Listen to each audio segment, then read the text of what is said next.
Our program today is presented by the Historical Society of Southwest Virginia. And to introduce our speakers is President-elect Andy Stone.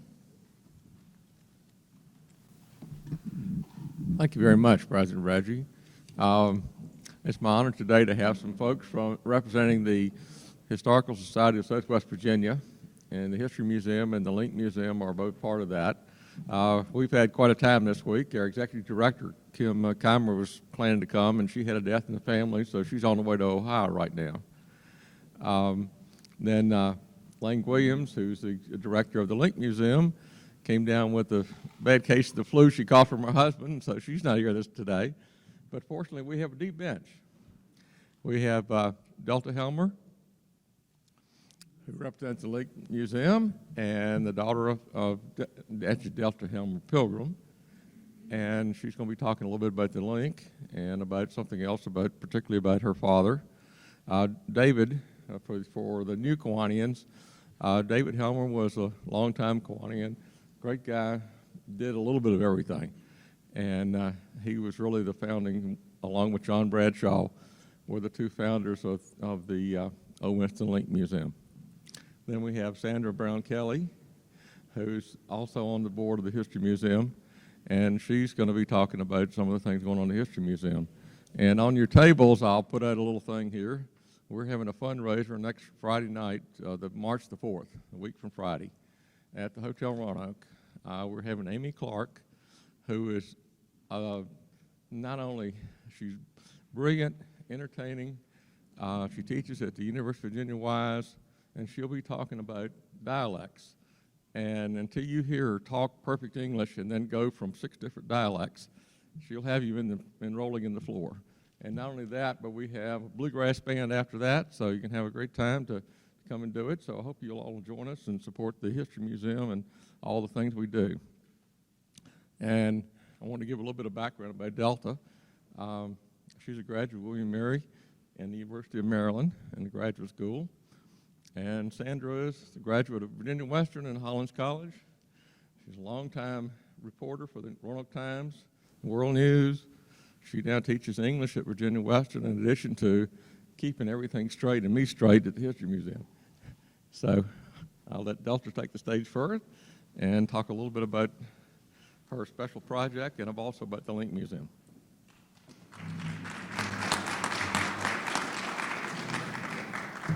And part of this was supposed to be a brag bucks, so there we go.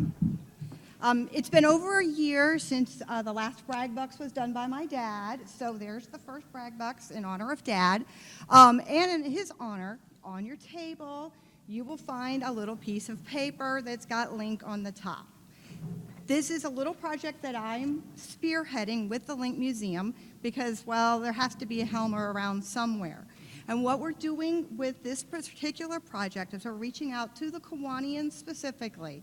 We are redoing the souvenir shop or gift shop at the Link Museum, renaming it the David and Grace Helmer Gift Shop.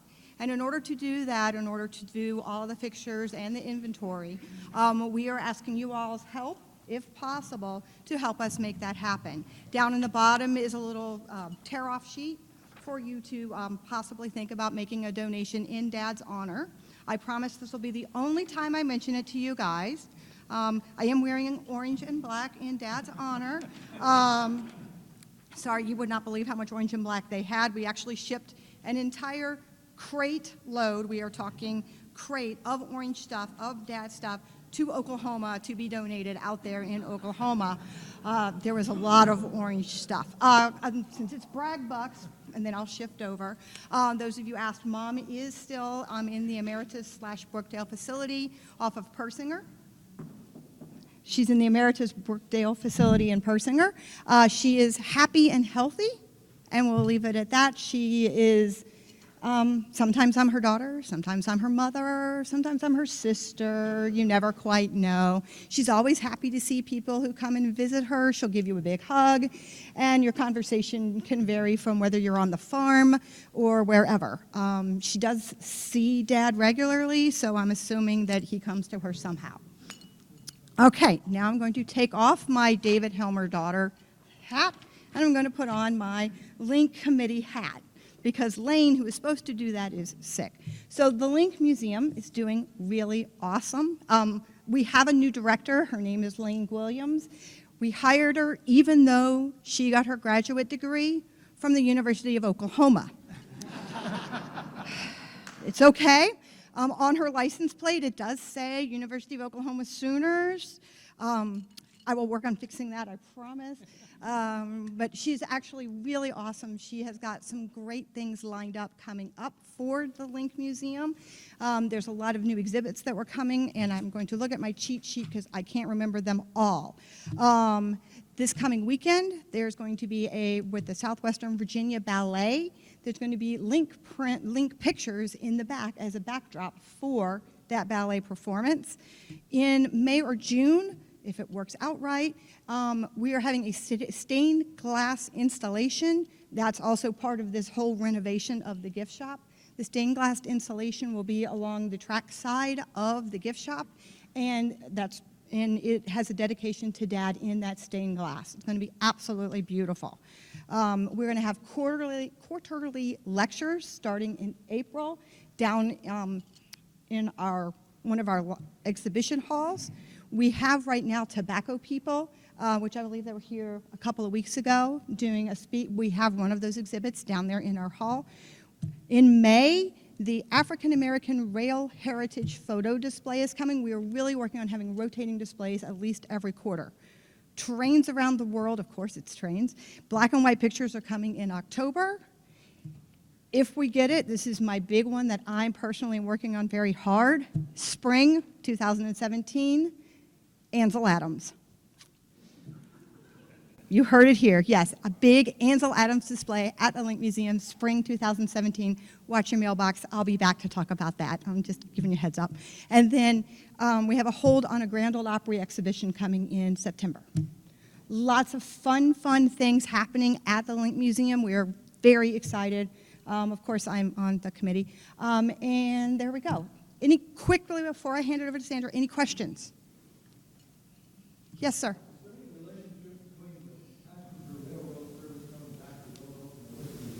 They're just using our backyard. It is, that's through, no, sir. The only thing they will be using is the back entrance to use the bathroom. We will, however, for a charge of $8, allow them to come through our museum.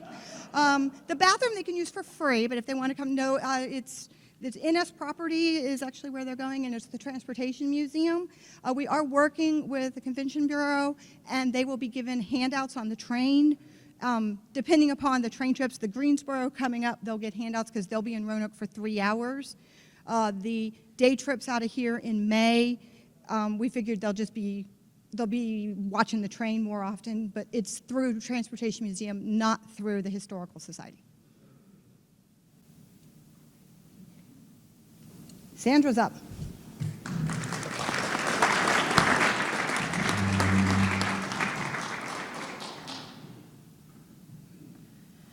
Well, thank you for letting me be here today, and I'm not the first string. I'm filling in for the museum director. But I wanted to tell you that I was particularly touched by the opening where we got to hear what was going on 26 years ago in the Kiwanis, because I have been around here long enough that I'm now history, part of it. And a couple of things. The first job I ever got in Roanoke, I was interviewed in this hotel and went to work for AAA, which was located in the hotel at the time. And from there to the Roanoke Times, and I wore this scarf today just because I wanted to thank history. This is by designer Rudy Gernrich, who also designed the topless swimsuit in 1964. I was covering fashion for the Roanoke Times. I missed the swimsuit by a year, but I did get to go the next year, and got picked up one of his scarves. So, I became involved with the History Museum a year ago when I joined the board. I had volunteered a little bit before that. But I've always loved history, but then I've realized how much of it I've lived through and wanted to see it preserved. And every time I talked with friends of my age, they remembered such wonderful things, and I thought, people are not going to know this years later. So I volunteer there, and I'm on the board and on the history committee. And to give you a little bit of background, the Historical Society of Western Virginia is the umbrella organization that operates the History Museum and the Old Winston Link Museum and the Crystal Spring Pump Station. We're right now designing a new website that will give us that umbrella look so that people will know that we're all the same family. The museum history part of it, the Historical Society, started in 1957 in the basement at Roanoke College and has hopped around a lot of places since then. Some of you might remember the various places, but is now, of course, in Center in the Square. And it grew out of Roanoke City's 75th birthday, which was the Diamond Jubilee. I was not there for that. But anyway, I wanted to tell you a little bit about what we're doing now. We have a marvelous exhibit called Keepers of the Tradition, and it's based on a book by speakers you've had here. I think you had Leslie, Greg, and Michael Abraham, and it's based on their book. We had a reception the other evening, and we had 3 of the people featured in the book came, and it was so fascinating to stand them by their portraits and see them in real life. We are having 3 of them speak again, and you have information on your table about that. They will be giving lectures, 2 of them, 1 of them during the day and 2 of them in the evening throughout the next couple of months as tying in with that exhibit. We also have, of course, they're continuing, it's called Crossroads exhibit that gives you a little bit of history of the whole Western Virginia area. But we're particularly excited that we have an interactive Indian exhibit now designed for children. They can pick out different animal tracks in a soil box. They can grind some corn. They can play with some music. And then they get sent home with little packets of materials so that they can make their own headdress and their own rattles, and all of these with household items that we've saved, like paper towel centers. But we're working our way toward our major project that we've had our eye on for a number of years, and that's a children's wing at the museum. We will start working on the planning for that this fall and get, we hope, a concept over the next 6 months. And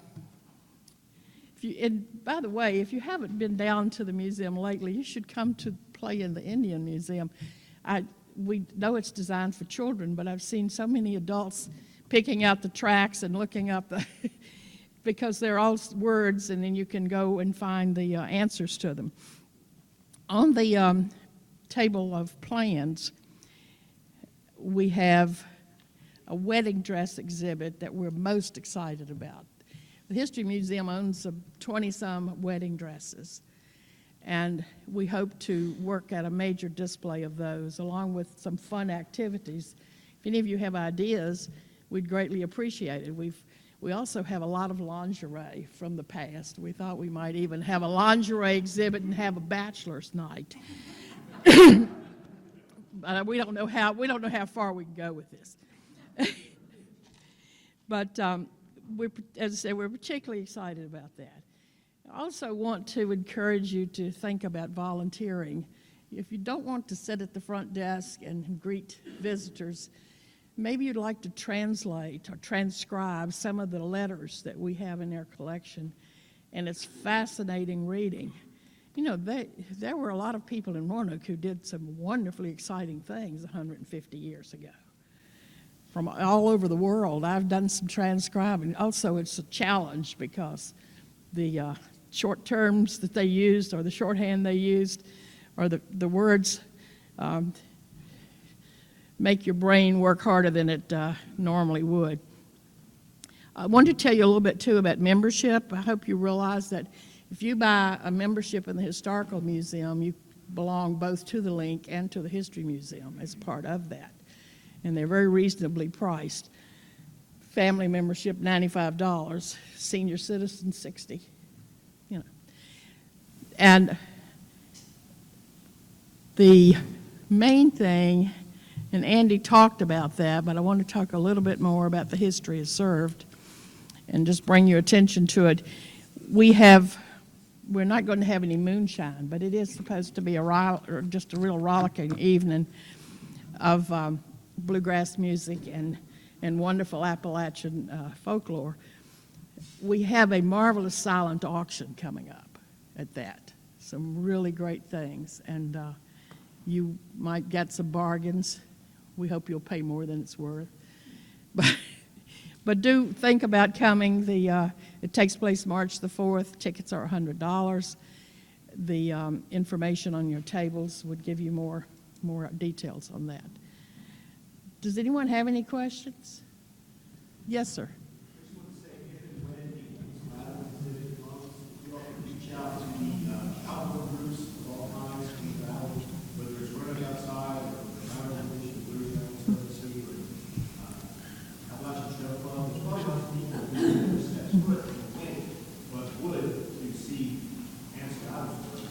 Well, Share the rest of your activity. that's a wonderful idea, and in fact, the History Museum has some old bicycles, and we had actually thought about reaching out to the bike group. Are you a contact for that? No, but I know Okay, I'll catch up with you. Mhm. Yeah. Yes, Rupert.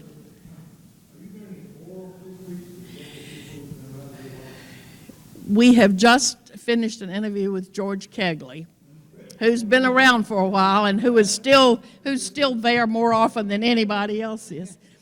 But we need to rev that up.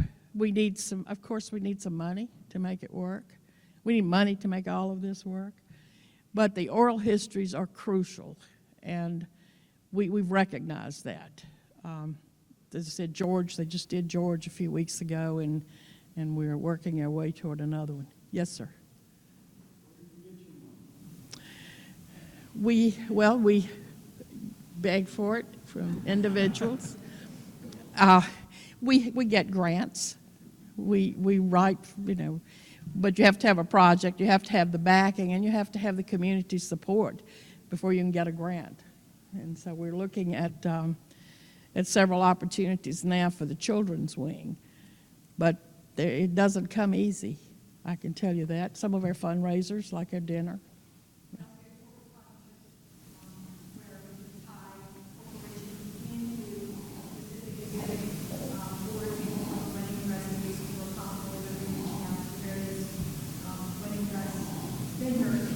Mm-hmm.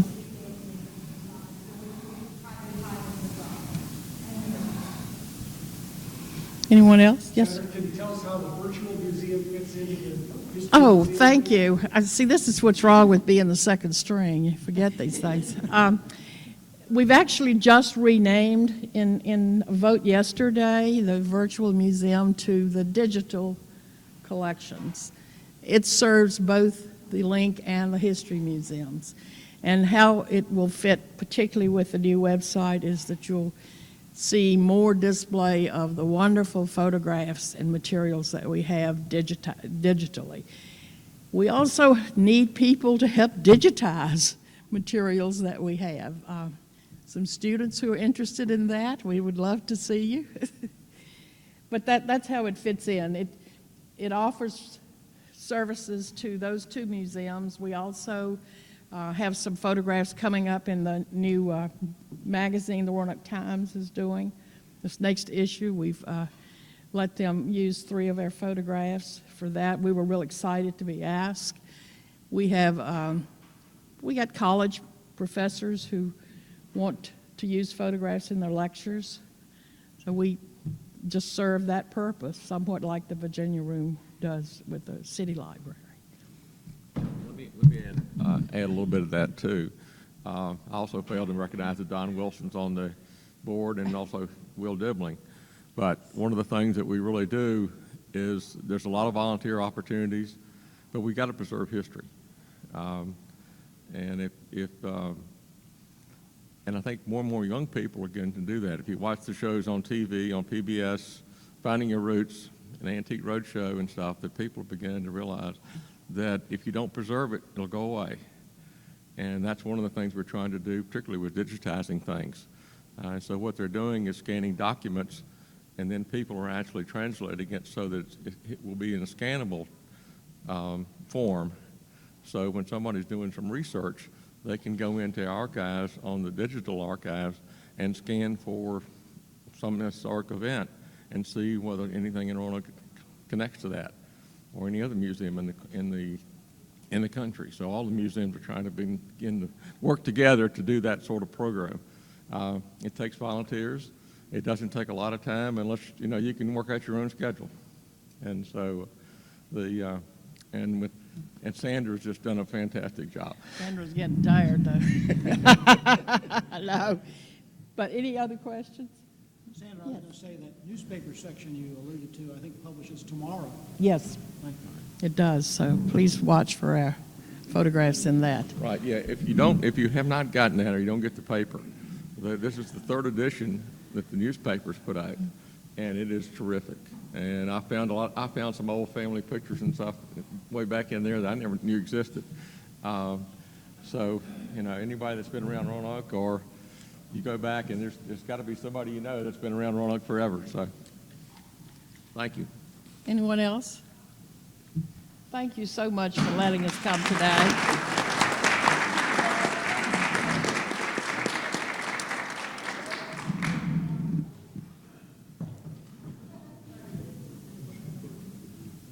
We have a tradition here at the Kiwanis Club of Roanoke. We have fabulous parting gifts that you probably won't get if you're at the Shawsville Ruritan Club or the Eagle Rock Moose Lodge. But we have for each of you this handsome writing instrument that will probably hold together at least till you get in the parking lot. You can never have too many of them. That's right. It's got the Kiwanis emblem on there. Awesome. And also we have an imitation slab of marble that started out in life as a paperweight. Talking about historical things, this is certainly something that is a part of our history, but I want each of you to have this paperweight in a handsome carrying case. Thank you so much. Thank you. Thank you. I appreciate it.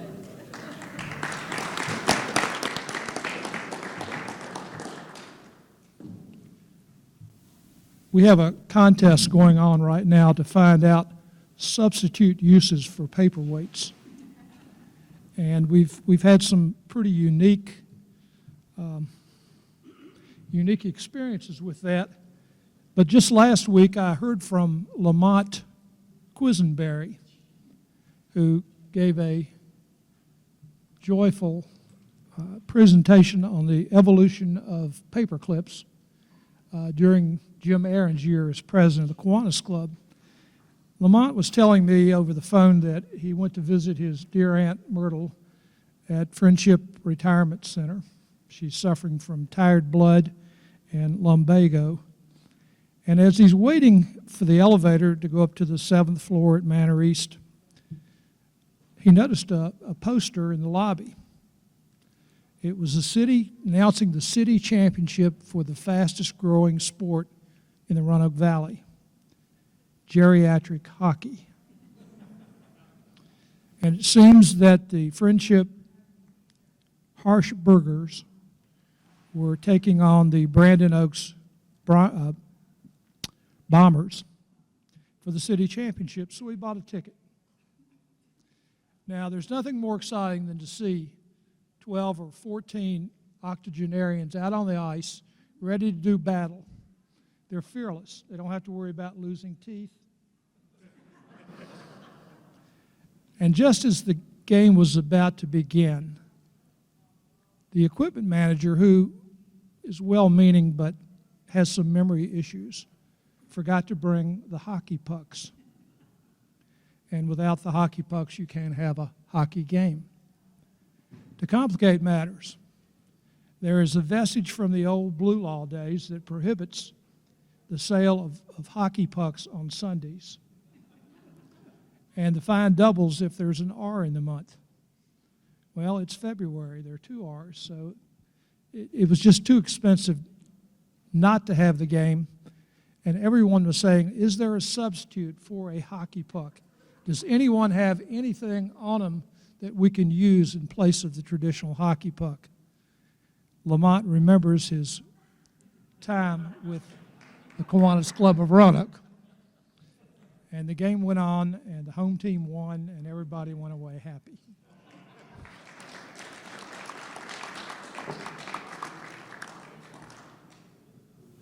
Next week, our program is The Power of Alignment, featuring Amanda Stanley, President and CEO of DePaul Community Resources, and she will be introduced by Kiwanian Ben Mayhew. Will everyone please stand for the benediction?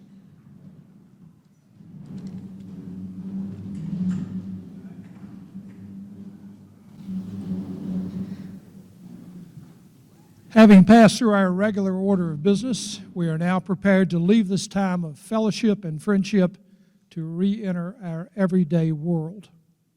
Before we depart, let's try and remember 3 things.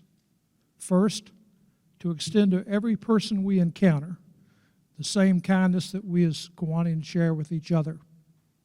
Second, let's be ever vigilant for ways to better serve the elderly, the downtrodden, and the young people of our community. And finally, let's take every opportunity to share with those with whom we sympathize and deem worthy of our regard.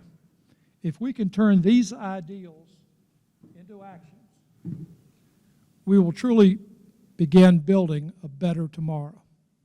Live life, laugh loudly, recruit members, and visit the Historical Society Museum. The meeting of the Kiwanis Club of Roanoke is now adjourned for the next 167 hours, and will reconvene next Wednesday, commencing at a few ticks past high noon.